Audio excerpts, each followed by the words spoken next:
Mi hija me dijo, eres familia, no invitada, pero me trató peor que a un extraño. Jamás pensé que las palabras más crueles que escucharía en mi vida saldrían de la boca de mi propia hija. Hoy, voy a contarte algo que nunca pensé que contaría.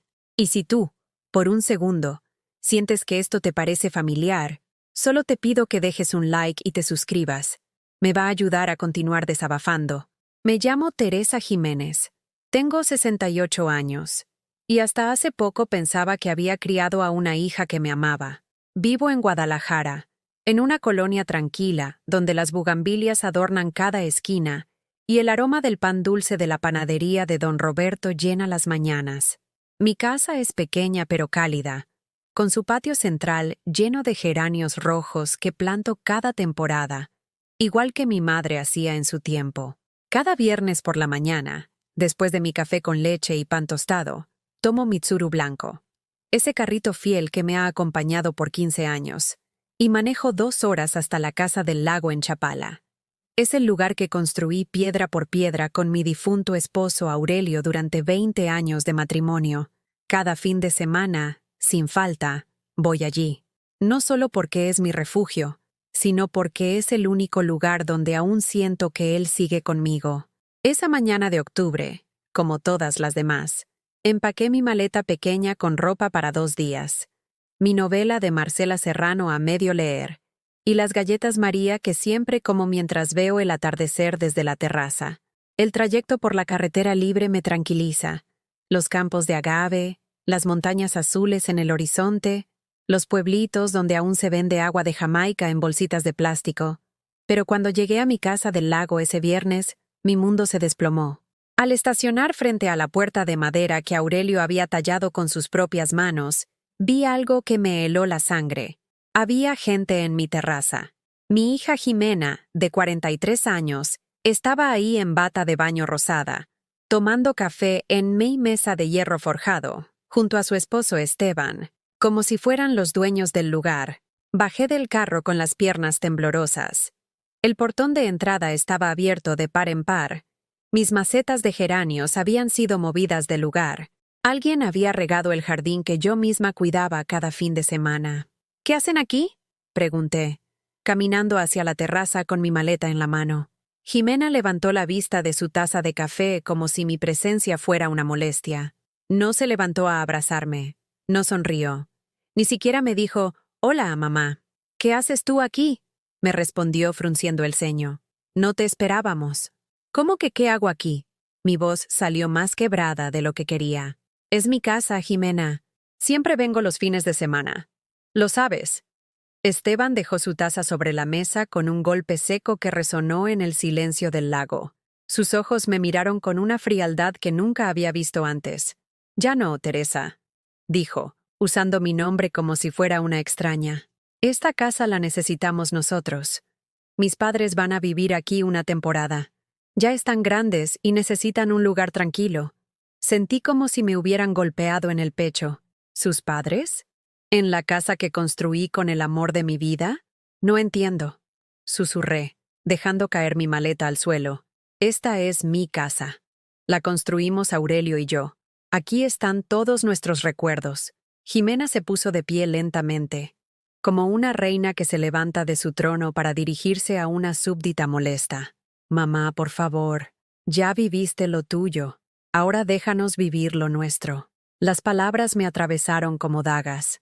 «Ya viviste lo tuyo». Como si mi vida fuera un libro terminado, como si ya no tuviera derecho a escribir más páginas. «No puedes decirme eso».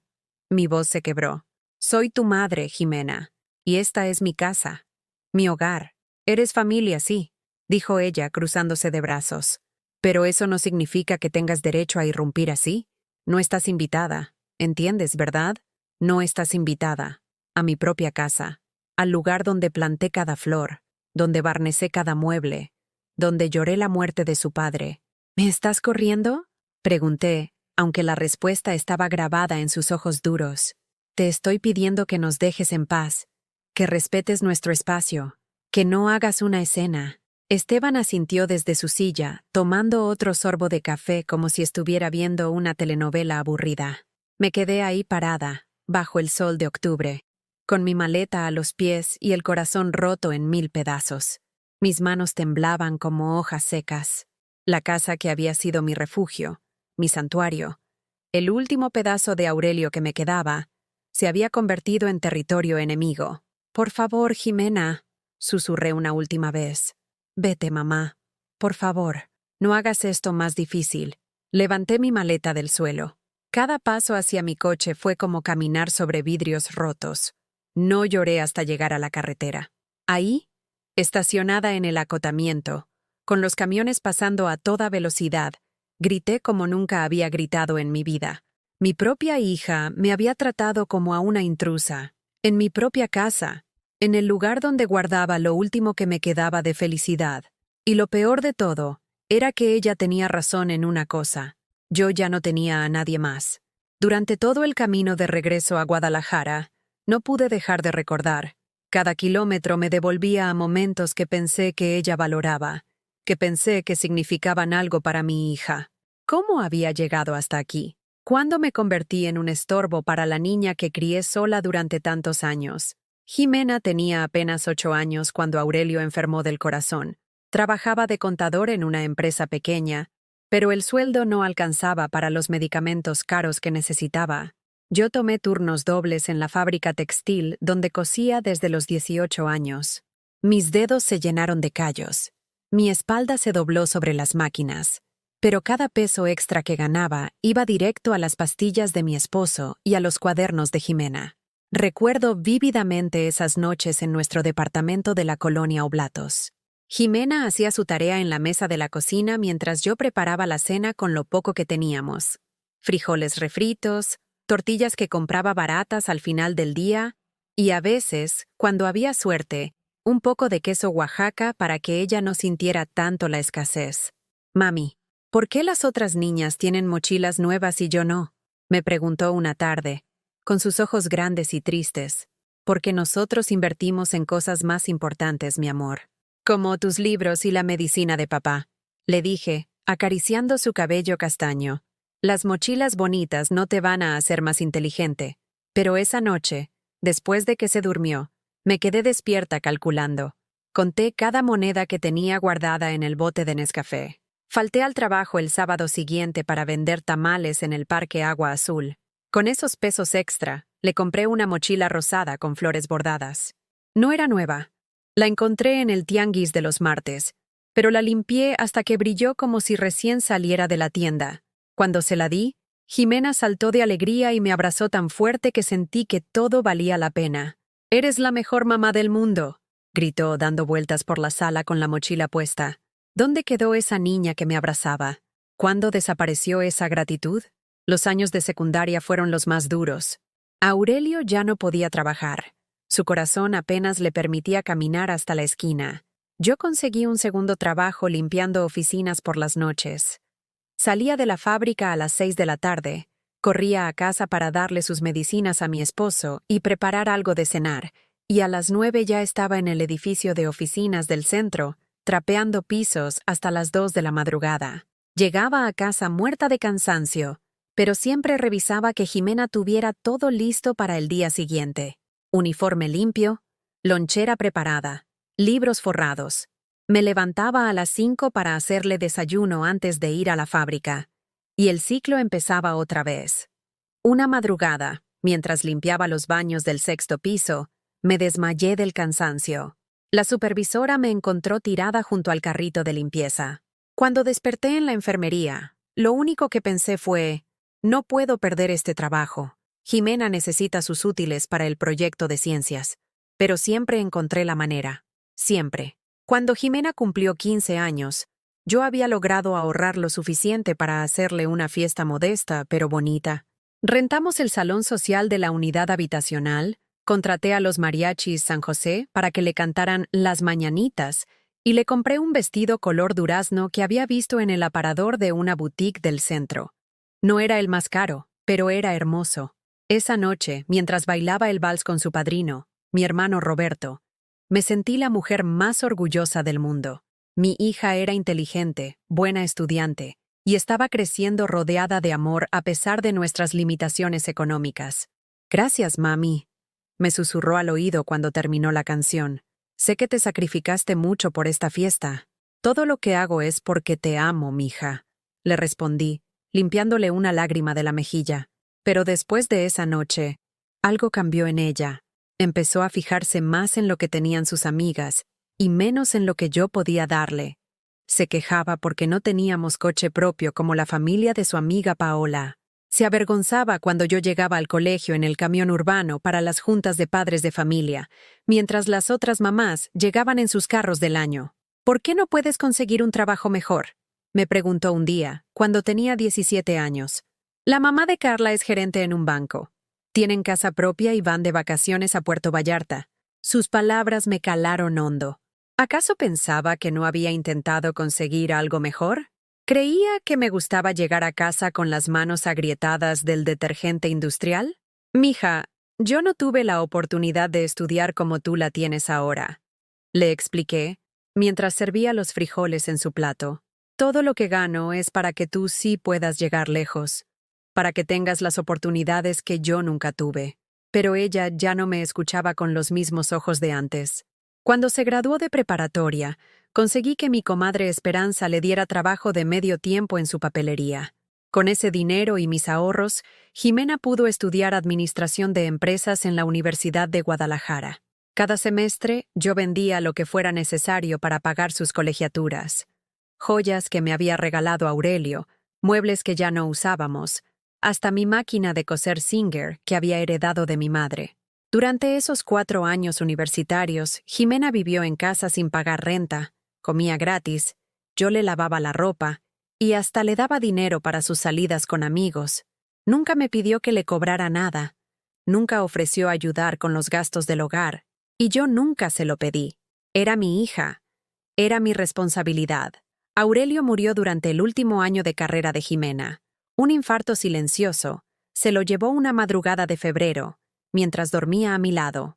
Esa mañana, cuando traté de despertarlo para darle sus pastillas, su cuerpo ya estaba frío. Jimena lloró en el funeral. Se abrazó a mí y me dijo que ahora éramos solo nosotras dos, que íbamos a cuidarnos mutuamente. Yo le creí. Necesitaba creerle.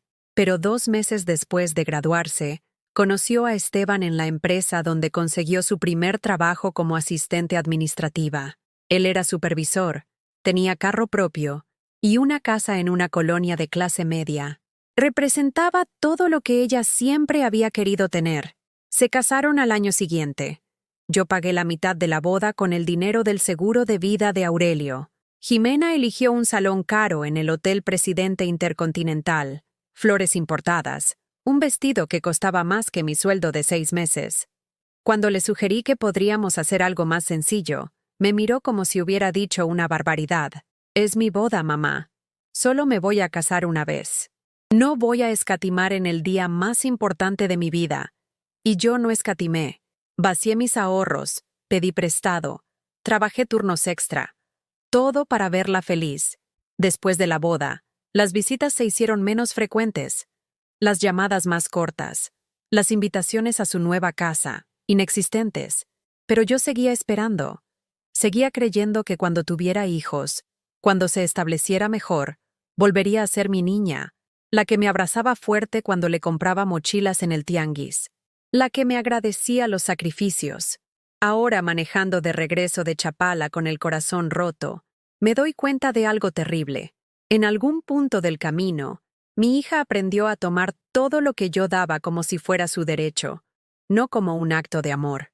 Y yo, como tonta, seguí dando sin pedirle nunca nada a cambio. Ni siquiera respeto. Llegué a mi casa de Guadalajara cuando ya había oscurecido. Las luces de la colonia parpadeaban como estrellas tristes, y el silencio de mi hogar me recibió con los brazos fríos. Me senté en mi sillón favorito, ese de tela floreada que había comprado en Abonos cuando Jimena era adolescente. Y me quedé ahí, inmóvil, tratando de procesar lo que había pasado. No podía dormir. Cada vez que cerraba los ojos, veía la cara de indiferencia de mi hija. Escuchaba sus palabras como dagas. Ya viviste lo tuyo. A las 3 de la mañana decidí hacer algo que nunca había hecho. Revisar mi teléfono. Jimena y yo teníamos un grupo de WhatsApp familiar que incluía a Esteban y a su hermana Patricia. Nunca escribían mucho ahí, pero yo siempre mandaba fotos de mis flores, recetas, o buenos días con imágenes de Jesús y la Virgen de Guadalupe. Lo que encontré me destrozó por completo. Los mensajes eran de 2 semanas atrás, cuando yo estaba en el hospital recuperándome de una infección urinaria que me tuvo 3 días internada. Había intentado llamar a Jimena para avisarle, pero me dijo que estaba muy ocupada en el trabajo y que seguramente no era nada grave. Jimena, ya hablé con el doctor. Mi mamá va a estar bien. Solo es una infección. Esteban, ¿le dijiste lo de la casa del lago? Jimena, no, todavía no es el momento. Pero ya hablé con mis suegros. Les encanta la idea de pasar sus últimos años ahí. Patricia, ¿y si tu mamá se niega? Jimena, no se va a negar. Al final, siempre hace lo que le pedimos. Además, ya está muy grande para andar manejando sola a Chapala. Es peligroso. Esteban, mis papás merecen un lugar tranquilo. Tu mamá ya tuvo su tiempo. Ahora nos toca a nosotros. Jimena, exacto. Y honestamente, esa casa solo le trae recuerdos tristes de mi papá. Le vamos a hacer un favor. Patricia, tienes razón. Los viejos se aferran a cosas que ya no necesitan. Jimena, mi mamá ha tenido una vida plena. Ya crió a su hija. Estuvo casada. Tuvo su casa. ¿Qué más puede pedir? Ahora es nuestro turno de vivir. Dejé caer el teléfono sobre mis piernas. Las manos me temblaban tanto que no podía sostenerlo. Los viejos se aferran a cosas que ya no necesitan. Ya tuvo su tiempo. Ahora es nuestro turno. Hablaban de mí como si fuera un mueble viejo que estorba en la sala, como si mis sentimientos no importaran, como si mi vida hubiera terminado el día que cumplí 60 años. Pero había más mensajes. Seguí leyendo con el corazón destrozado. Esteban, ¿y si no acepta mudarse a un lugar más pequeño? Jimena, tendremos que ser firmes. No puede seguir viviendo sola en esa casa tan grande. Es un desperdicio. Patricia, podrían venderla y con ese dinero comprarle un departamentito cerca de ustedes. Jimena, es buena idea. Así podríamos ayudarla con el dinero de la venta y ella tendría algo más manejable. Esteban, mis papás podrían quedarse con la casa del lago mientras tanto, como una especie de cuidadores. Jimena, perfecto. Y cuando ya no los necesitemos ahí, podemos hacer que mi mamá la venda también. Con esos 2 dineros, podríamos comprarle algo muy bonito en una zona de adultos mayores. ¿Cuándo ya no los necesitemos? Estaban planeando vender mi casa del lago, la casa que construí con Aurelio, donde guardaba nuestras cenizas de felicidad, donde cada rincón tenía una historia de amor. Me levanté del sillón como si me hubieran dado toques eléctricos. Caminé por mi sala, tropezando con los muebles, sin saber qué hacer con la rabia y el dolor que me hervían en el pecho. Fui a la cocina y me serví un vaso de agua, pero mis manos temblaban tanto que la mitad se derramó sobre el suelo. Me senté en la mesa donde había desayunado sola durante 5 años, desde que murió Aurelio, y por primera vez en mi vida, me sentí completamente huérfana. Mi única hija, la niña por la que había sacrificado juventud, salud, dinero y sueños, me veía como un estorbo que había que manejar con delicadeza hasta encontrar la manera de deshacerse de mí sin parecer mala persona. A las 6 de la mañana sonó mi teléfono. Era Jimena. Buenos días, mamá. ¿Cómo amaneciste? Su voz sonaba dulce, preocupada, como si no me hubiera echado de mi propia casa el día anterior, como si no hubiera estado planeando mi vida en secreto con su esposo. Mal, le dije, sin fuerzas para fingir. Ay, mamá, no te pongas así. Ayer fue un malentendido. Es que nos tomaste por sorpresa. ¿Un malentendido? Mira, quería hablarte de algo importante. Esteban y yo hemos estado pensando que ya es hora de que consideres mudarte a algo más pequeño. Tu casa es muy grande para ti sola. Ahí estaba. El plan que había leído en los mensajes. ¿Mudarte a dónde? Pregunté, aunque ya sabía la respuesta. Hay unos departamentos muy bonitos cerca de mi casa, con elevador, vigilancia, jardines. Para gente de tu edad. Serías muy feliz ahí. Gente de tu edad. Como si a los 68 años ya no fuera una persona completa, sino una categoría aparte que había que manejar con programas especiales. ¿Y mi casa? Pues la vendemos, mamá. Con ese dinero puedes comprar el departamento y te queda algo extra para tus gastos. Es la decisión más inteligente. ¿Y la casa del lago? Hubo una pausa. La escuché respirar del otro lado de la línea. También, mamá. Honestamente, ya no la usas tanto. Y mantener 2 propiedades es mucho gasto para ti. La uso cada fin de semana, Jimena. Sí, pero... Mira, mamá, hablemos con la verdad. Esa casa solo te trae recuerdos tristes de mi papá. Te veo llegar de allá siempre melancólica. No te hace bien. Esos recuerdos son lo único que me queda de él. Mamá, por favor. Papá no está en esa casa. Papá está en tu corazón. No necesitas un lugar físico para recordarlo. Además, ya estás muy grande para andar manejando sola por la carretera. Es peligroso. Cada palabra era como una bofetada. Me estaba manipulando, haciéndome creer que sus planes eran por mi bien, cuando en realidad eran por el bien de los suegros que querían mi casa como regalo de jubilación. ¿Y si no quiero vender? Ay, mamá, no seas terca. Es lo mejor para todos. Piénsalo bien. Te doy unos días para que lo consideres. ¿Sí? Y colgó. Me quedé ahí sentada, con el teléfono en la mano, mirando las fotografías que colgaban de las paredes de mi cocina. Jimena en su primera comunión, con su vestido blanco y sus guantes de encaje. Jimena en su graduación de preparatoria, con su birrete ladeado y sonrisa orgullosa. Jimena el día de su boda, radiante en su vestido de princesa que yo ayudé a pagar.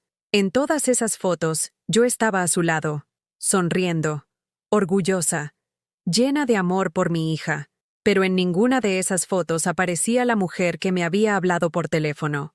La mujer que planeaba mi vida a mis espaldas. La mujer que veía mis propiedades como su herencia anticipada.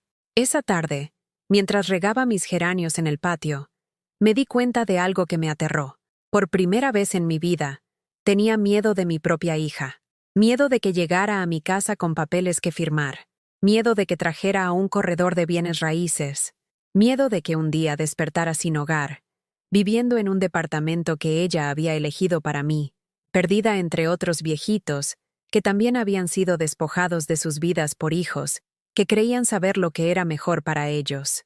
Esa noche, por primera vez en 5 años, no cené. Me senté en mi cama, abracé la almohada de Aurelio, que aún guardaba un poquito de su aroma, y lloré como no había llorado ni siquiera el día de su funeral. Mi hija no me amaba, me toleraba, y ahora ni siquiera eso. Pasé 3 días sin salir de casa, 3 días sin bañarme, sin cocinar, sin contestar el teléfono. Me quedé en pijama, vagando por mi hogar como un fantasma, mirando cada objeto con ojos nuevos. Esta mesa donde desayunaba era demasiado grande para mí. Este sillón donde leía mis novelas era un desperdicio de espacio. Estas paredes que guardaban 40 años de mi vida eran inadecuadas para gente de mi edad. El cuarto día, mi vecina doña Carmen tocó a mi puerta. «Teresa, ¿estás bien? No te he visto regar tus plantas. Se ven tristes». Doña Carmen tiene 72 años, pero camina erguida como una reina. Su esposo murió hace 10 años y ella sigue viviendo sola en su casa de 2 pisos, manejando su Pointer rojo a todos lados, sin pedirle permiso a nadie. «Estoy bien», mentí, pero mi voz sonaba ronca de tanto llorar. «No me mientas, mija. Te conozco desde que llegaste a esta colonia. ¿Qué pasó?» Y ahí, parada en el marco de mi puerta, con mi pijama de flores arrugada y el cabello hecho un desastre, le conté todo. Las palabras salieron como vómito, una tras otra, sin poder detenerlas. Le conté del lago, de los mensajes, de los planes secretos, del departamento para gente de mi edad. Doña Carmen me escuchó sin interrumpir, con los brazos cruzados y una expresión que iba cambiando de sorpresa a indignación. «¡Qué sinvergüenza!», explotó cuando terminé. «¿Cómo se atreve esa mocosa a tratarte así? Después de todo lo que hiciste por ella. Carmen, es mi hija». «¿Y qué? El respeto no se hereda, Teresa. Se gana. Y esa niña perdió el derecho a tu respeto hace mucho tiempo». Se quedó callada un momento, mirándome con esos ojos grises que habían visto demasiada vida. ¿Sabes qué me duele más de tu historia? Me dijo. Que tú te estés creyendo que tienen razón. Que de verdad pienses que ya viviste lo tuyo. ¡Qué barbaridad! Es que ya tengo 68 años, Carmen. Y yo 72. ¿Y sabes qué hice el mes pasado? Me inscribí en clases de baile. Conocí a un señor muy guapo que me invitó a cenar. La vida no se acaba a los 60, Teresa. Se acaba cuando tú decides que se acabó. Sus palabras me golpearon como una cubeta de agua fría. ¿Cuándo había decidido yo que mi vida se había terminado? ¿Cuándo había aceptado que mi único propósito era ser la mamá sacrificada que daba todo sin recibir nada? Pero, ¿qué puedo hacer? Es mi única hija. Puedes empezar por defenderte, por decir no, por vivir para ti, no para ella. Esa tarde, Carmen se quedó conmigo. Me obligó a bañarme, a peinarme, a ponerme ropa limpia. Mientras yo me arreglaba, ella regó mis geranios y preparó café de olla en mi cocina. Teresa, me dijo, sirviendo el café en las tazas de porcelana que solo usaba cuando venían visitas. ¿Cuándo fue la última vez que hiciste algo solo porque tú querías hacerlo? La pregunta me dejó helada. No podía recordar. No sé. ¿Cuándo fue la última vez que compraste algo para ti sin sentirte culpable? ¿Cuándo fue la última vez que dijiste no a un favor que no querías hacer? Cada pregunta era como un puñal en el pecho, porque la respuesta a todas era la misma. No podía recordar. Mi comadre Esperanza pasó por esto con su hijo mayor, me contó Carmen. Él también la quería sacar de su casa para venderla y quedarse con el dinero. ¿Sabes qué hizo ella? ¿Qué? Cambió todo a su nombre. Todo. La casa, las cuentas del banco, hasta el carro. Y les dijo a sus hijos, esto es mío hasta el día que me muera. El día que me falten al respeto, no verán ni un peso. ¿Y funcionó? Por supuesto. Ahora la tratan como reina, porque entendieron que sin respeto no hay herencia. Esa noche, después de que Carmen se fue, me senté en mi mesa de la cocina con un cuaderno y un lápiz. Escribí una lista de todo lo que era mío. La casa de Guadalajara, la casa del lago, mi cuenta de ahorros, Mitsuru, mis joyas, mis muebles, todo lo que había trabajado y sacrificado para conseguir. Después escribí otra lista, todo lo que Jimena esperaba heredar de mí algún día. Las dos listas eran idénticas. Me di cuenta de algo terrible. Mi hija no me veía como una persona, sino como una herencia con piernas. No era Teresa, la mujer que había luchado toda su vida por salir adelante. Era Teresa, la futura difunta que iba a dejarle una fortuna. El viernes siguiente, exactamente una semana después de la humillación en el lago, sonó mi teléfono. Era Esteban. Doña Teresa, buenos días. Habla Esteban. Buenos días, respondí secamente. Le hablo porque ya hablé con Jimena y me dijo que usted está considerando lo del cambio de casa. Quería decirle que encontré unos departamentos muy bonitos cerca de nosotros. ¿Le parece si vamos a verlos este fin de semana? El descaro me dejó sin palabras. No habían pasado ni 7 días desde que me echaron de mi propia casa del lago, y ya me estaban apurando para que vendiera mi hogar. No voy a vender mi casa, dije, sorprendiéndome de lo firme que sonó mi voz. Doña Teresa, no se cierre. Al menos véalos. ¿Tienen elevador? ¿Jardines? Están muy bonitos. Dije que no. Pero doña Teresa, ¿sabes qué, Esteban? No me digas, doña Teresa. Dime Teresa a secas. Y te voy a explicar algo. Yo no soy tu abuela senil que necesita que ustedes tomen decisiones por ella. Soy una mujer adulta, con todas mis facultades mentales, y yo decido dónde vivo. Se quedó callado del otro lado de la línea. Además, continué, sintiendo cómo la rabia me daba fuerzas. ¿No te parece extraño que justo después de echarme de la casa del lago, vengas con la prisa de que venda mi casa? ¿Para que tus papás puedan instalarse tranquilos en mi propiedad? No es eso. Claro que es eso. Creen que soy tonta, que no me doy cuenta de sus planes. Doña Teresa, usted está malinterpretando.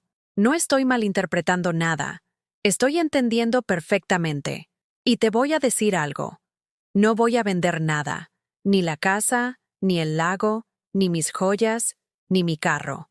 Nada. Todo se queda conmigo hasta el día que me muera. Pero usted necesita ayuda. ¿Ayuda? ¿Ayuda? grité, liberando años de frustración contenida. Lo único que necesito es que me dejen en paz, que dejen de planear mi vida como si ya estuviera muerta. Y colgué. Mis manos temblaban, pero no de miedo, de emoción. Por primera vez en décadas, le había dicho no a alguien que quería controlar mi vida. Una hora después, Jimena llegó a mi casa. Ni siquiera tocó. Usó su llave de emergencia y entró como huracán. «¡Mamá! ¿Qué le dijiste a Esteban? Está furioso». Le dije la verdad. ¿Cuál verdad? Que no voy a vender mi casa, que no me voy a mudar, que ustedes no van a decidir mi vida por mí. Jimena se sentó pesadamente en mi sillón, el mismo sillón que según ella era demasiado grande para mí. «Mamá, estás siendo irracional». ¿Irracional? ¿Por no querer regalar mis propiedades? No las vas a regalar. Las vas a vender y con ese dinero vas a vivir mejor. Voy a vivir como ustedes quieren que viva, en un lugar que ustedes eligieron, con reglas que ustedes aprobaron, rodeada de gente de mi edad, como si fuera una especie en extinción. Es por tu seguridad. Mi seguridad es problema mío, Jimena, no tuyo. Se quedó callada un momento, mirándome como si no me reconociera.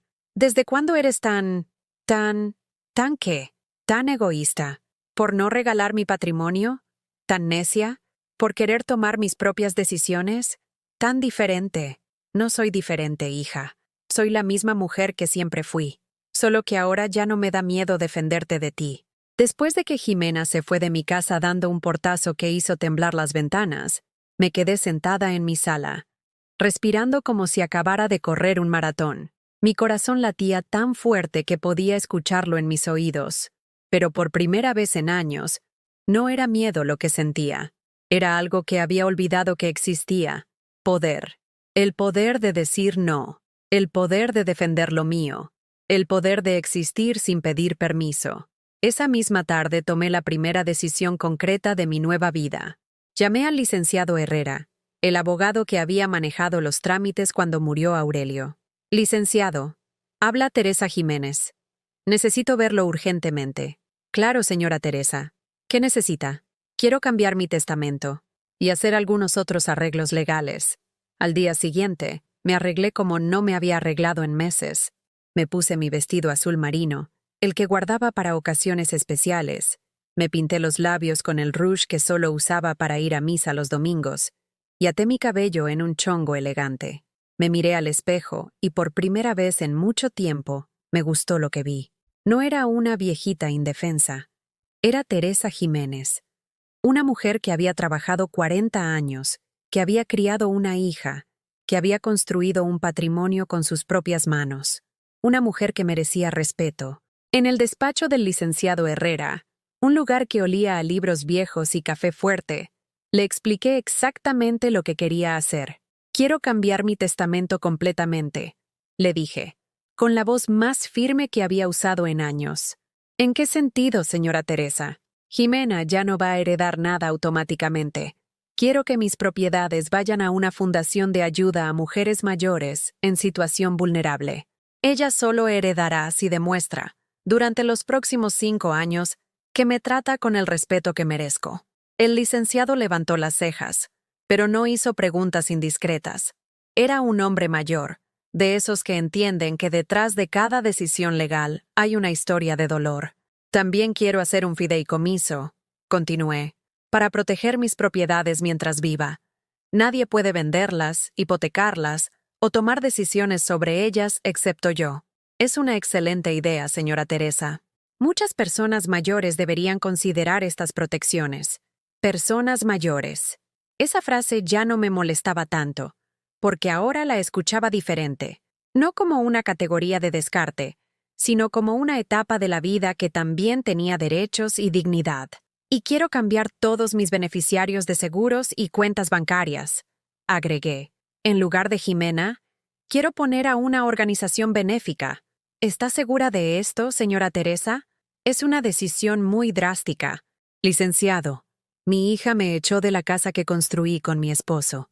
Ha planeado vender mis propiedades sin consultarme. Me habla como si fuera un mueble que hay que reacomodar. ¿Le parece que eso merece una herencia?» El licenciado asintió comprensivamente. Entiendo perfectamente. Procedamos. Firmé todos los papeles con mano firme.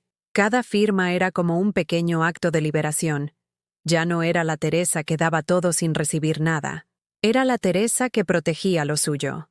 Cuando salí del despacho, decidí hacer algo que no había hecho en 5 años. Ir sola a comer a un restaurante. Elegí Las Tortas de la Barca, un lugar sencillo pero limpio donde servían las mejores tortas ahogadas de la colonia. Me senté en una mesa junto a la ventana y pedí una torta de carnitas con extra de salsa. Mientras comía, observé a la gente pasar por la banqueta, familias con niños corriendo, parejas de novios tomados de la mano, señoras como yo cargando sus bolsas del mercado. Vida normal, vida que seguía su curso sin dramas familiares, sin hijos manipuladores, sin culpas heredadas. Un mesero joven se acercó a mi mesa. ¿Está todo bien, señora? ¿Necesita algo más? Está perfecto, hijo. Muchas gracias. Me sonrió y siguió atendiendo otras mesas. Un gesto simple, pero me hizo sentir visible, respetada, humana. Por primera vez en años, comí despacio, saboreando cada bocado, sin prisa por llegar a casa a esperar llamadas que me hicieran sentir culpable o visitas que llegaran a exigir favores. Esa tarde, decidí hacer algo más radical. Fui a la Casa del Lago. Manejé los 120 kilómetros hasta Chapala con las ventanas abajadas, escuchando música en la radio. Hacía mucho que no disfrutaba el camino. Siempre estaba preocupada por llegar rápido, por no ser una molestia para nadie, por no estorbar con mi presencia. Pero ese día, el camino fue una celebración. Cada kilómetro era una afirmación. Esta es mi casa. Voy a mi propiedad. Tengo derecho de estar ahí. Cuando llegué al lago, la casa se veía exactamente igual que el viernes anterior, cuando me habían humillado.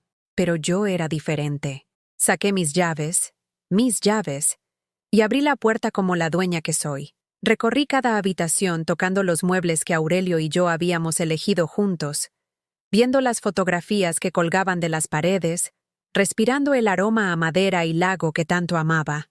Esta era mi casa, mi refugio, mi derecho. Me senté en la terraza donde Jimena me había dicho que no era bienvenida, y me serví un vaso de agua fresca. El atardecer pintaba el lago de colores dorados y rosados. Los patos nadaban tranquilamente cerca de la orilla. Todo estaba en paz. Por primera vez en semanas, pude respirar profundo sin sentir que me faltaba el aire. Pasé la noche ahí. Dormí en mi cama, entre mis sábanas, bajo el techo que había ayudado a construir.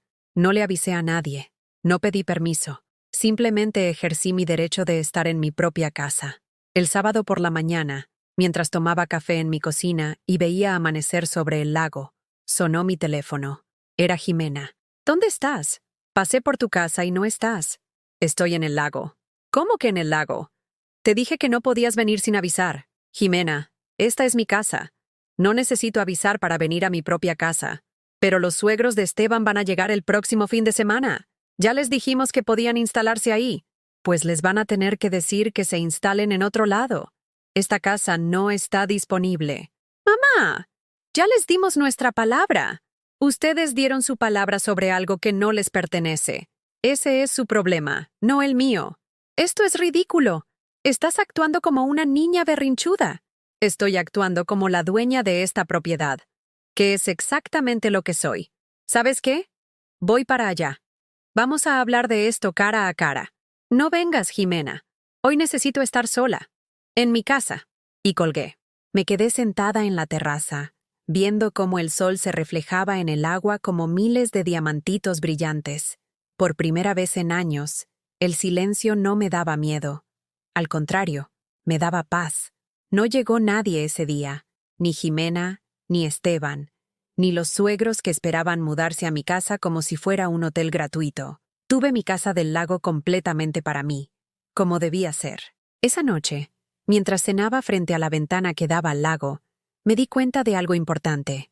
Había pasado un día entero sin sentirme culpable por existir, sin disculparme por ocupar espacio, sin pedir permiso para vivir mi propia vida. Era un sentimiento extraño, pero hermoso, como recordar cómo caminar después de años de gatear. El domingo por la mañana, antes de regresar a Guadalajara, hice algo simbólico. Fui al jardín y planté nuevos geranios en las macetas que habían sido movidas del lugar. Cada flor que sembré era una declaración. Aquí vivo yo. Esta es mi casa. Y voy a seguir viniendo cuando se me dé la gana. Cuando regresé a la ciudad esa tarde, encontré 7 llamadas perdidas de Jimena y 3 mensajes de WhatsApp que no leí. En lugar de responder, me di un baño largo con sales de lavanda, me puse mi pijama más cómoda y me preparé una cena deliciosa. Milanesas con papas fritas y ensalada de lechuga y tomate. Comí viendo la televisión, riendo con un programa de comedia, disfrutando del simple placer de cenar tranquila en mi propia casa. Por primera vez en 5 años, no me dormí pensando en los problemas de otros. Me dormí pensando en lo bien que me había sentido ese fin de semana, en lo hermoso que se veía el lago por la mañana, en lo deliciosas que habían estado mis milanesas. Me dormí siendo Teresa, no la mamá de Jimena, no la viuda de Aurelio, no la viejita que estorbaba, solo Teresa. Y eso era más que suficiente.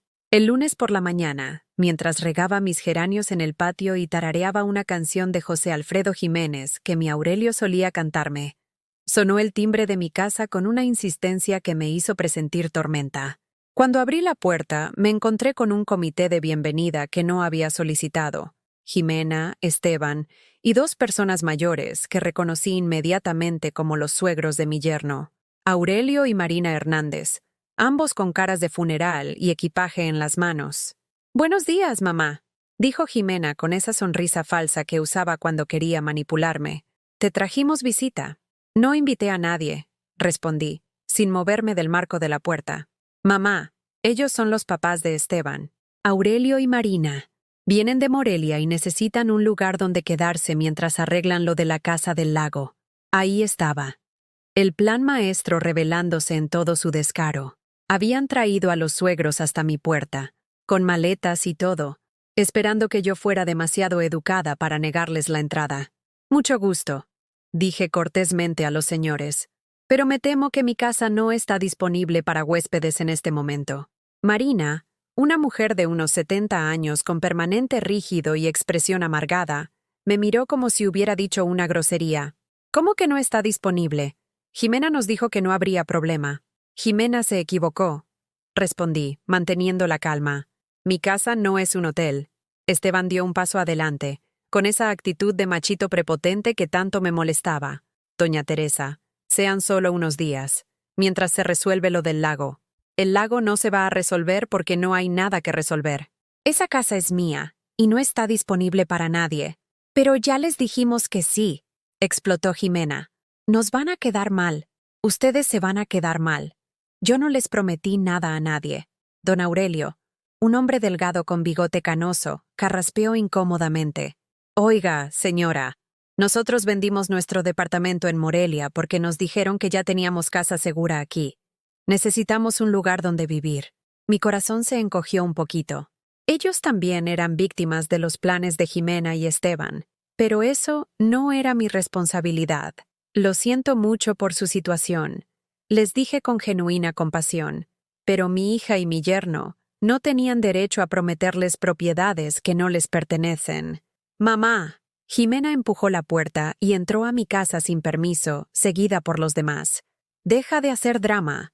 Solo van a estar aquí mientras encontramos una solución». «Fuera de mi casa», grité, con una fuerza que no sabía que tenía. «Todos. Ahora mismo». Pero ya estaban adentro, ocupando mi sala, mirando mis cosas como si calcularan cuáles se llevarían cuando yo ya no las necesitara. Marina se sentó en mi sillón favorito sin ser invitada. «La verdad, la casa no está tan mal para una persona mayor», comentó mirando alrededor con ojo crítico, «aunque tiene demasiadas cosas. Los viejos acumulan mucha basura». «Basura. Mi casa, mis recuerdos. Mi vida entera era basura para esta mujer». «Levántese de mi sillón», le dije con una voz que no reconocía como mía. «¿Perdón?» «Que se levante. De mi sillón». Jimena me miró como si me hubiera vuelto loca. «Mamá, no seas grosera con la abuela Marina. No es mi abuela. Y en mi casa, yo decido quién se sienta dónde». Esteban se acercó con actitud amenazante. «Mire, doña Teresa, Ya estuvo bueno de berrinches. Vamos a resolver esto como gente adulta. ¿Adulta? Me reí con amargura. ¿Adulta es llegar a mi casa sin invitación con sus maletas? ¿Adulta es planear mi vida a mis espaldas? ¿Adulta es echarme de mi propia casa del lago? Nadie te echó de ningún lado, mintió Jimena descaradamente. Ah, ¿no? ¿No me dijiste que no era bienvenida? ¿No me dijiste que ya había vivido lo mío? Los suegros intercambiaron miradas incómodas. Empezaban a darse cuenta de que habían sido peones en un juego que no entendían completamente. Mira, Teresa, dijo don Aurelio tratando de mediar. Nosotros no queremos problemas. Solo necesitamos un lugar temporal mientras se aclaran las cosas. Las cosas están muy claras, respondí. Mi hija quiere que venda mis propiedades para darles casa gratis a ustedes y dinero a ella. Pero eso no va a pasar.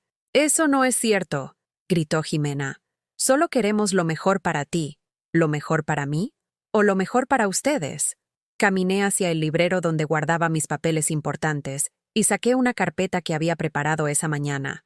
¿Quieren saber qué es lo mejor para mí? Dije, sacando los documentos del abogado. Esto. Acabo de cambiar mi testamento. Ninguno de ustedes va a heredar nada hasta que demuestre que me trata con respeto. El silencio que siguió fue sepulcral. Jimena se puso blanca como papel. ¿Qué hiciste? Protegí lo mío. Mis propiedades están ahora en un fideicomiso.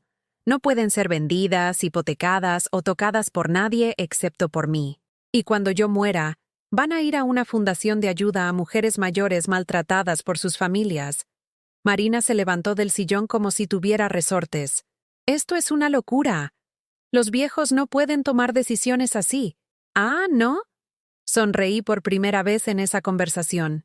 Pues resulta que sí puedo. Y ya lo hice. Esteban empezó a caminar por mi sala como león enjaulado. Esto no se va a quedar así. Vamos a impugnar el testamento. Vamos a demostrar que no está en sus facultades mentales. Inténtenlo, respondí tranquilamente. El licenciado me hizo un examen psicológico completo. Estoy perfectamente cuerda. Solo estoy cansada de que me traten como basura. Jimena empezó a llorar, pero no eran lágrimas de arrepentimiento.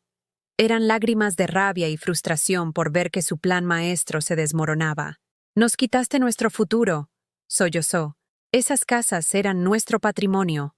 Esas casas son mi patrimonio, le respondí, y van a seguir siendo mías hasta el día que me muera. Si quieren patrimonio, consíganlo con su propio trabajo. Pero somos tu familia. ¿Familia? Me reí amargamente. ¿Familia es echarme de mi propia casa? ¿Familia es planear vender mis propiedades sin consultarme? ¿Familia es traer extraños a vivir a mi casa sin mi permiso? Saqué mi teléfono y marqué un número. ¿A quién llamas?, preguntó Esteban alarmado. A la policía, para reportar una invasión domiciliaria. Mamá, no. Jimena se acercó corriendo. No hagas eso. Entonces salgan de mi casa. Ahora mismo. Todos. Los 4 se quedaron parados en mi sala, como estatuas de sal. No podían creer que la Teresa sumisa, la Teresa que siempre decía que sí, la Teresa que daba todo sin recibir nada, hubiera desaparecido para siempre. «Tienen 5 minutos», anuncié, mirando mi reloj. «Después llamo a las autoridades». Don Aurelio tomó a su esposa del brazo. «Vámonos, Marina. Esto no es lo que nos dijeron». «¿Pero dónde vamos a ir?», preguntó ella confundida. «Eso no es mi problema», dije firmemente. «Pregúntensele a quien les prometió lo que no podía cumplir». Marina me miró con odio puro. «Usted es una vieja egoísta y cruel. Soy una vieja que aprendió a defenderse», le respondí. «Y si eso me hace cruel, que así sea». Jimena se acercó a mí una última vez. «Mamá, por favor, reflexiona. Somos lo único que tienes». «No», le dije, mirándola a los ojos. «Yo soy lo único que tengo. Y es suficiente. Vas a estar sola. Prefiero estar sola que mal acompañada». Uno por uno, salieron de mi casa. Esteban murmurando amenazas legales que sabía que no podía cumplir. Marina llorando por la injusticia de no poder quedarse con lo que nunca fue suyo. Don Aurelio cargando las maletas con la dignidad de un hombre que acababa de entender que había sido engañado. Y Jimena, mi hija, mi única hija, Me miró desde la puerta con una expresión que nunca voy a olvidar. Una mezcla de odio, incredulidad y desprecio. «Te vas a arrepentir», me dijo. «Cuando estés vieja y enferma, te vas a acordar de este día». «Ya estoy vieja, Jimena», le respondí tranquilamente. «Y la única enfermedad que tenía era pensar que tenía que aguantar tu maltrato para no quedarme sola». Cerré la puerta tras ellos y puse el cerrojo. Por primera vez en mi vida, me sentí verdaderamente libre. Mi casa volvió a ser mía. Mi silencio volvió a ser paz. No soledad. Mi vida volvió a pertenecerme. Afuera, escuché el motor del carro alejándose. Adentro, solo quedé yo. Y por primera vez en décadas, eso no me daba miedo. Me daba esperanza. Los días que siguieron al confronto fueron extraños. Mi casa se sentía más grande, pero no vacía. Se sentía mía, por primera vez en décadas. Cada rincón, cada mueble, cada fotografía me pertenecía completamente, sin la amenaza silenciosa de que alguien más tenía planes para ellos. Durante la primera semana, esperé que sonara el teléfono, que Jimena llamara para disculparse, para decir que había entendido, que las cosas iban a cambiar. Pero el teléfono permaneció silencioso, y poco a poco me di cuenta de que ese silencio no me dolía tanto como pensé que iba a doler. El viernes de esa semana, mientras tomaba mi café matutino en el patio, mi vecina Carmen se asomó por encima de la cerca de bugambilias que separaba nuestros patios. «¿Cómo va todo, Teresa?» «Te veo muy tranquila. Me siento diferente», le confesé. Como si hubiera estado conteniendo la respiración durante años y finalmente pudiera respirar. Carmen sonrió con esa sabiduría que solo da la experiencia. «¿Sabes qué necesitas? Una aventura. Algo que nunca hayas hecho». «¿Una aventura?» «Tengo 68 años, Carmen». «Exactamente. Ya no tienes que pedirle permiso a nadie. Ya no tienes que explicarle a nadie por qué gastas tu dinero o cómo usas tu tiempo». Esa tarde, hice algo que llevaba soñando 20 años, pero nunca me había atrevido a hacer. Fui a una agencia de viajes. La chica detrás del mostrador, una jovencita de unos 25 años con sonrisa amable, me recibió como si fuera una cliente normal, no como una viejita perdida. «¿En qué la puedo ayudar, señora?» «Quiero viajar», dije, sintiéndome valiente e ingenua al mismo tiempo. «Sola.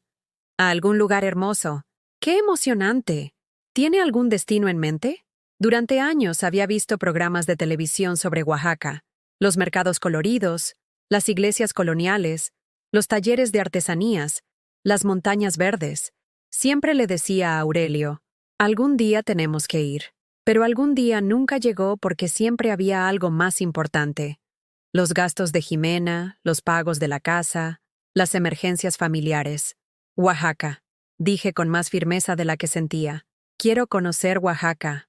Una hora después, salí de la agencia con un paquete turístico de 5 días para la siguiente semana. Hotel bonito en el centro histórico, tours incluidos, comidas tradicionales. Todo pagado con mi dinero, para mi disfrute, sin tener que consultarle a nadie. Esa noche llamé a mi prima Leticia, que vive en la Ciudad de México y a quien no había visto en 3 años por estar siempre ocupada con los problemas de Jimena. «Teresa, qué sorpresa. ¿Cómo estás?» «Muy bien. Te llamo para contarte que me voy de viaje a Oaxaca la próxima semana». «¿Sola?» «Sola». Hubo una pausa al otro lado de la línea. «¿Y Jimena qué dice?» «Jimena y yo ya no hablamos». Le conté todo. Los planes secretos, la humillación en el lago, el confronto final. Leticia me escuchó sin interrumpir, y cuando terminé, suspiró profundamente. «Teresa, te voy a decir algo que quizás no quieras escuchar. Yo sabía que algo así iba a pasar». «¿Cómo?» Cada vez que hablábamos, tú me contabas algún nuevo sacrificio que estabas haciendo por Jimena. Cada vez que nos reuníamos en las bodas o cumpleaños familiares, ella te trataba como si fueras su empleada, no su madre. Todas las primas lo comentábamos. ¿Por qué nunca me dijeron nada? Porque cuando uno está en una situación así, no lo quiere ver. Nosotras sabíamos que tenías que darte cuenta por ti misma. ¿Y ahora qué piensan? Que hiciste lo correcto. que ya era hora de que alguien le pusiera límites a esa niña malcriada. Sus palabras fueron como bálsamo en una herida que no sabía que tenía. Durante meses me había sentido como una mala madre por no ceder a los caprichos de Jimena. Ahora me daba cuenta de que había sido exactamente lo contrario. Finalmente, había sido una buena madre para mí misma. El día que viajé a Oaxaca, me arreglé como para una ocasión especial. Vestido cómodo pero elegante. Zapatos para caminar pero bonitos. Mi bolsa favorita cruzada al pecho. En el aeropuerto de Guadalajara, mientras esperaba mi vuelo, observé a los otros pasajeros. Familias con niños, parejas jóvenes, ejecutivos con sus laptops, y mujeres como yo, viajando solas, con cara de aventura y libertad. Una señora de unos 70 años, con cabello plateado perfectamente peinado y ropa de colores vibrantes, se sentó a mi lado. ¿Primera vez viajando sola?, me preguntó con una sonrisa cómplice. ¿Cómo lo supo? Por la cara. Es la misma cara que yo tenía hace 10 años cuando decidí que ya era suficiente de vivir para otros y era hora de vivir para mí. ¿Y cómo le fue? Han sido los mejores 10 años de mi vida, rió. He conocido más lugares, más gente interesante. He aprendido más cosas sobre mí misma en esta década que en los 60 años anteriores. Durante el vuelo, mientras veía las nubes desde la ventanilla, pensé en Aurelio. ¿Qué me diría si pudiera verme ahora? Creo que se sentiría orgulloso. Él siempre me decía que era más fuerte de lo que creía, más capaz de lo que me daba crédito. Ya era hora de que te dieras cuenta, mi amor. Casi podía escuchar su voz. Oaxaca fue una revelación. Cada día descubría algo nuevo. El sabor del mole negro auténtico, la textura del barro negro de San Bartolo Coyotepec, los colores imposibles de los textiles zapotecas. Pero más que eso, descubrí a una Teresa que había estado dormida durante décadas. En el mercado de Benito Juárez, una artesana zapoteca me enseñó a tejer en telar de cintura. Mis manos, acostumbradas a cocinar y limpiar para otros, aprendieron a crear algo hermoso solo porque yo quería crearlo. Las manos de mujer sabia nunca olvidan cómo hacer belleza, me dijo la artesana, viendo cómo mis dedos seguían naturalmente el ritmo del tejido. En el taller de alebrijes de San Antonio Arrasola, pinté mi propio jaguar de madera. Lo pinté de morado y verde, colores que Jimena siempre decía que no me quedaban. Mientras pintaba, me di cuenta de que durante años había dejado que otros decidieran hasta qué colores podía usar. Esa noche, en el hotel, me miré al espejo con mi jaguar de colores vibrantes en las manos. La mujer que me devolvía la mirada no era la Teresa cansada y resignada de hacía unas semanas. Era una mujer con ojos brillantes, con sonrisa genuina, con las mejillas rosadas del sol oaxaqueño. Era una mujer libre. El último día del viaje, subí sola a Monte Albán. Mientras contemplaba las ruinas zapotecas y el valle de Oaxaca extendiéndose hasta el horizonte, un pensamiento me golpeó con claridad cristalina. Había pasado 5 días completos sin que nadie me dijera qué hacer, qué pensar, cómo gastar mi dinero o dónde ir. 5 días siendo completamente dueña de mis decisiones, y había sido extraordinario. En el vuelo de regreso a Guadalajara, ya no era la misma mujer que había llegado una semana antes. En mi maleta llevaba recuerdos, artesanías, fotografías, pero más importante, llevaba la certeza de que mi vida no había terminado cuando cumplí 60 años. Apenas estaba comenzando una nueva etapa. Cuando llegué a mi casa, la encontré exactamente como la había dejado.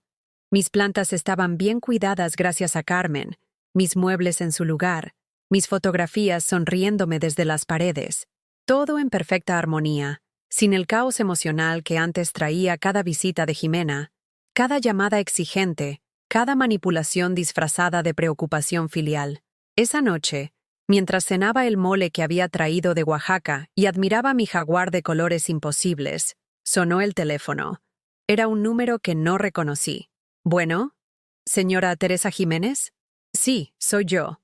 Habla Patricia González, de la Fundación Mujeres de Oro. Su abogado nos contactó sobre una posible donación futura, pero queríamos conocerla personalmente. ¿Tendría tiempo para visitarnos? La Fundación Mujeres de Oro trabajaba con mujeres mayores que habían sido abandonadas o maltratadas por sus familias. El mismo lugar al que irían mis propiedades cuando yo muriera. Me encantaría conocer su trabajo, respondí. Al día siguiente, visité las instalaciones de la fundación. Era un lugar hermoso, lleno de mujeres de mi edad que habían encontrado propósito y comunidad después de experiencias similares a la mía. Algunas pintaban, otras hacían tejidos, algunas daban clases de alfabetización. Todas tenían algo en común: una luz en los ojos que hablaba de segundo oportunidades, de vidas que habían sido rescatadas del desperdicio emocional. ¿Le gustaría ser voluntaria mientras tanto?, me preguntó Patricia. Muchas de nuestras mujeres han pasado por situaciones similares a la suya. Su experiencia podría ayudarlas mucho. Por primera vez en mi vida adulta, alguien me estaba pidiendo ayuda no por obligación familiar, sino por lo que yo podía aportar al mundo. Sí, respondí sin dudar. Me encantaría. Esa noche, cuando me acosté en mi cama, miré el techo que Aurelio había pintado cuando nos mudamos a esta casa. Por primera vez desde su muerte, no me sentí sola. Me sentí acompañada por todas las mujeres que había conocido en los últimos días: la artesana zapoteca, la señora del aeropuerto, las voluntarias de la fundación. Me sentí parte de una comunidad de mujeres que habían decidido que su valor no dependía de la aprobación de otros, que habían decidido vivir, y por primera vez en décadas me quedé dormida emocionada por lo que el mañana me traería. 6 meses después de aquel día que cambió mi vida para siempre, me despierto cada mañana con algo que había olvidado que existía: la emoción de no saber exactamente qué me traerá el día, pero sabiendo que será mío para vivirlo como yo decida. Es un martes de marzo, y desde mi ventana veo florecer los jacarandás que adornan mi colonia con sus flores moradas. Hoy cumplo 69 años, y por primera vez en décadas, no estoy esperando que suene el teléfono con felicitaciones obligadas o visitas interesadas. Me levanto despacio, no por cansancio, sino por el simple placer de saborear cada momento de mi rutina matutina. Riego mis geranios, que ahora son más abundantes que nunca. Planté nuevas variedades después de mi viaje a Oaxaca. Preparo mi café de olla con canela, el que aprendí a hacer viendo a las señoras del mercado oaxaqueño. Me siento en mi patio, con mi taza humeante entre las manos, y respiro el aire fresco que ya no huele a ansiedad ni a culpa. Hace 3 meses que trabajo como voluntaria en la Fundación Mujeres de Oro 2 veces por semana. Patricia me asignó coordinar un taller que decidimos llamar Nuevos Colores, donde mujeres que han pasado por situaciones similares a la mía aprenden a pintar, tejer y redescubrir la creatividad que pensaron haber perdido para siempre. La semana pasada, doña Esperanza, una mujer de 75 años cuyos hijos la habían internado en un asilo contra su voluntad para quedarse con su casa, pintó su primer cuadro: un campo de girasoles que, según me dijo, representaba todas las mañanas felices que me esperan. Ver sus ojos brillar cuando descubrió que sus manos arrugadas aún podían crear belleza, me recordó por qué cada paso de mi propio camino hacia la libertad había valido la pena. 3 semanas atrás, mientras compraba verduras en el mercado de abastos, me topé con Marina, la suegra de Esteban. Me vio desde lejos y caminó hacia mí con esa expresión de víctima que tan bien conocía. «Teresa, qué gusto verte», me dijo, aunque su tono sugería todo lo contrario. «Hola, Marina», respondí cortésmente, siguiendo con mis compras. «¿Sabes?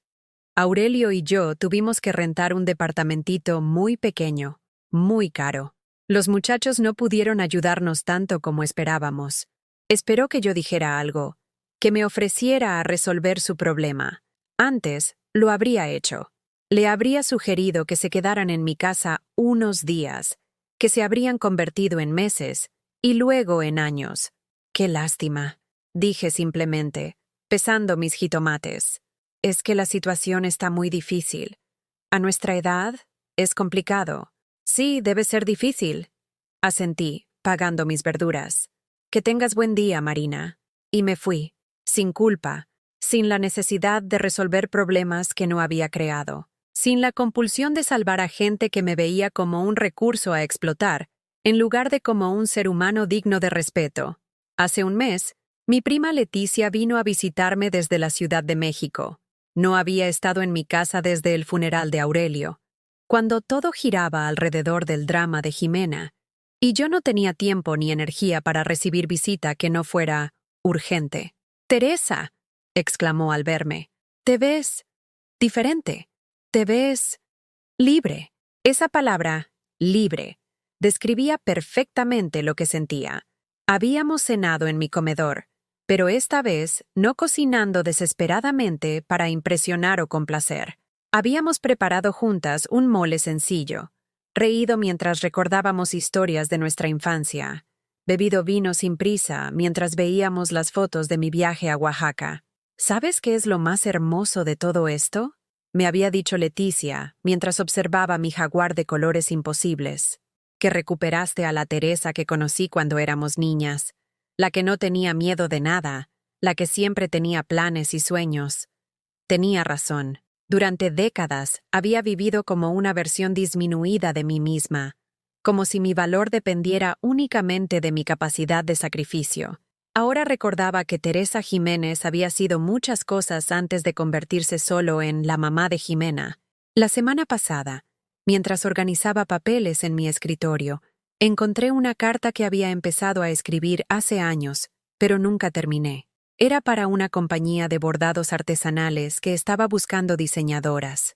Yo había aprendido a bordar de mi abuela.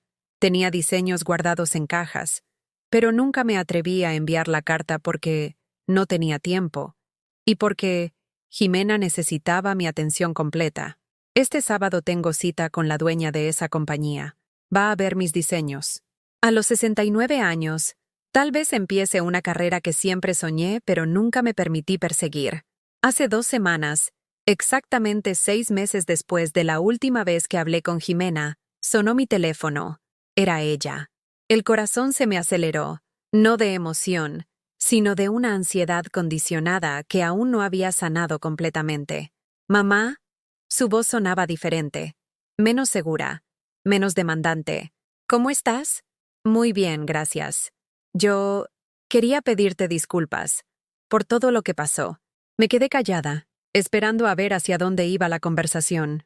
«Esteban y yo estamos teniendo problemas», continuó, «económicos y otros. Sus papás se tuvieron que regresar a Morelia porque no pudimos sostenerlos aquí. Y yo me di cuenta de que perdí a la única persona que realmente me amaba sin condiciones. Sin condiciones». Esa frase me dolió, porque durante años mis condiciones habían sido tan bajas que parecían inexistentes. «Jimena, te agradezco la llamada, pero si estás hablándome porque necesitas ayuda económica». «No, no es eso. Bueno, sí necesito ayuda, pero no dinero. Necesito saber si puedo recuperar a mi mamá. Yo siempre voy a ser tu mamá, pero ya no voy a ser tu alcancía, tu empleada o tu plan de retiro». «Lo entiendo». «¿De verdad lo entiendes, Jimena? Porque durante años me dijiste que entendías cosas que después usaste en mi contra». Hubo una pausa larga. «Sí, creo que esta vez sí entiendo. ¿Podríamos vernos? ¿Para hablar?» «Podemos vernos, pero no en mi casa. En un lugar neutral. Y solo si entiendes que las cosas nunca van a volver a ser como antes». «Acepto». Nos vimos 3 días después en un café del centro. Jimena llegó sola, sin Esteban, y por primera vez en años me pidió disculpas reales. No disculpas acompañadas de justificaciones o seguidas de peticiones. Disculpas genuinas por haberme tratado como si mi vida hubiera terminado al cumplir 60 años. No la perdoné inmediatamente. El perdón, aprendí, no es algo que se otorga por presión o por obligación familiar. Es algo que se gana con tiempo, cambios reales y respeto consistente. Pero fue un comienzo. Hoy, mientras termino mi café y me preparo para otro día lleno de posibilidades, reflexiono sobre todos los cambios que han ocurrido en estos 6 meses. Mi casa sigue siendo la misma, pero ahora realmente se siente como mi hogar. Mis rutinas siguen siendo sencillas, pero ahora las elijo yo. Mi vida sigue siendo tranquila, pero ahora es una tranquilidad elegida, no una resignación impuesta. Esta tarde voy a la Casa del Lago. No porque sea fin de semana y siempre voy los fines de semana, sino porque quiero ir. Voy a llevar mi caballete nuevo y mis acuarelas para pintar el atardecer sobre el agua. Voy a llevar también mis agujas de tejer y la lana color turquesa que compré para hacer un suéter que nadie más va a usar excepto yo. Y voy a llevar una botella de vino tinto, porque aprendí que no necesito una ocasión especial para celebrar. El simple hecho de estar viva, libre y siendo dueña de mis propias decisiones es ocasión suficiente para cualquier celebración. Mientras manejo hacia Chapala, con las ventanas abajadas y música que elegí yo sonando en el radio, pienso en todas las mujeres que conocí en la fundación, en todas las que todavía están aprendiendo que su valor no depende de cuánto aguanten o cuánto den sin recibir nada a cambio. Pienso en la Teresa de hace 6 meses, que creía que su vida había terminado cuando en realidad apenas estaba a punto de comenzar la parte más hermosa. Al llegar al lago, me siento en la terraza donde hace meses me dijeron que no era bienvenida. Ahora no solo soy bienvenida, soy la reina de este pequeño reino que construí con amor y que nadie nunca más podrá quitarme. Abro mi botella de vino, sirvo una copa y brindo conmigo misma. Por Teresa, por haberme salvado, por haberme encontrado, por todo lo que está por venir. El sol se pone detrás de las montañas, pintando el lago de colores imposibles. Mañana será otro día lleno de posibilidades que yo voy a elegir. Y eso, a los 69 años, se siente como el mejor regalo que me he dado en toda mi vida. ¿Has vivido algo parecido a lo que vivió Teresa? ¿Conoces a alguien que haya pasado por una experiencia similar? Cuéntame en los comentarios tu historia.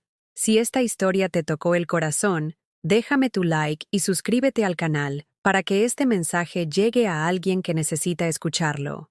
A veces, una historia puede ser el empujón que alguien necesita para recuperar su dignidad y su libertad.